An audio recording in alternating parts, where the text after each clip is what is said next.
നമസ്കാരം. Raf talks ഫുട്ബോളിലേക്ക് ഏവർക്കും സ്വാഗതം. സൂപ്പർ താരം ലയണൽ മെസ്സി കളിക്കുന്നത് കൊണ്ട് തന്നെ ഫുട്ബോൾ ലോകത്തിന്റെ ശ്രദ്ധ പിടിച്ചു പറ്റാൻ അമേരിക്കൻ ലീഗായ MLS ഇപ്പോൾ സാധിക്കുന്നുണ്ട്. മെസ്സിയുടെ പ്രകടനം വീക്ഷിക്കാൻ വേണ്ടി ഒരുപാട് പേർ ഇപ്പോൾ MLS ഫോളോ ചെയ്യുന്നുണ്ട് എന്നുള്ളതാണ്. മാത്രമല്ല കൂടുതൽ മികച്ച താരങ്ങൾ ഇപ്പോൾ അമേരിക്കൻ ലീഗിലേക്ക് എത്തിക്കൊണ്ടിരിക്കുകയാണ്. ആ കൂട്ടത്തിലേക്ക് ഫ്രഞ്ച് സൂപ്പർ താരമായ ഒലിവർ ജിറൂദ് കൂടി ഇപ്പോൾ വന്നു ചേർന്നിട്ടുണ്ട്. അദ്ദേഹം ഇനി MLS കളിക്കുക. ഇക്കാര്യം ഒഫീഷ്യലായിക്കൊണ്ട് പ്രഖ്യാപിക്കപ്പെട്ടിട്ടുണ്ട്. ലോസ് ആഞ്ചലസ് FC ആണ് താരത്തെ സ്വന്തമാക്കിയിട്ടുള്ളത്. ഇതുവരെ AC മിലാന് വേണ്ടി കളിച്ചുകൊണ്ടിരുന്ന ഒലിവർ ജിറൂദ് ഫ്രീ ഏജന്റ് ആയിക്കൊണ്ടാണ് ഇപ്പോൾ ലോസ് ആഞ്ചലസ് FC എത്തിയിരിക്കുന്നത്.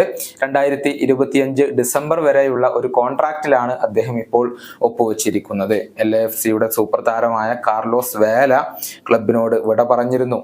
ആ സ്ഥാനത്തേക്കാണ് ജിറൂദിനെ ഇപ്പോൾ അവർ സ്വന്തമാക്കിയിട്ടുള്ളത്. ഫ്രഞ്ച് ഗോൾ കീപ്പർ ആയിരുന്ന ഹ്യൂഗോ ലോറിസും ഈ ഒരു ക്ലബിൽ തന്നെയാണ്. അദ്ദേഹത്തിന്റെ സാന്നിധ്യവും ഇപ്പോൾ ജിറൂദിനെ ഇവിടേക്ക് എത്താൻ സഹായിച്ചിട്ടുണ്ട്.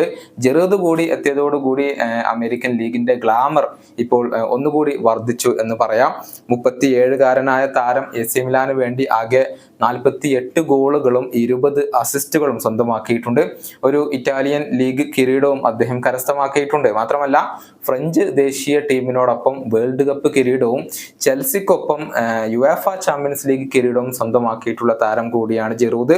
ഫ്രഞ്ച് ദേശീയ ടീമിന് വേണ്ടി ഏറ്റവും കൂടുതൽ ഗോളുകൾ നേടിയ താരമെന്ന റെക്കോർഡും ജിറൂദിന്റെ പേരിൽ തന്നെയാണ് ഉള്ളത്. ഈ വീഡിയോയുടെ അവസാനിപ്പിക്കുന്നു. കൊണ്ടും കാണാം.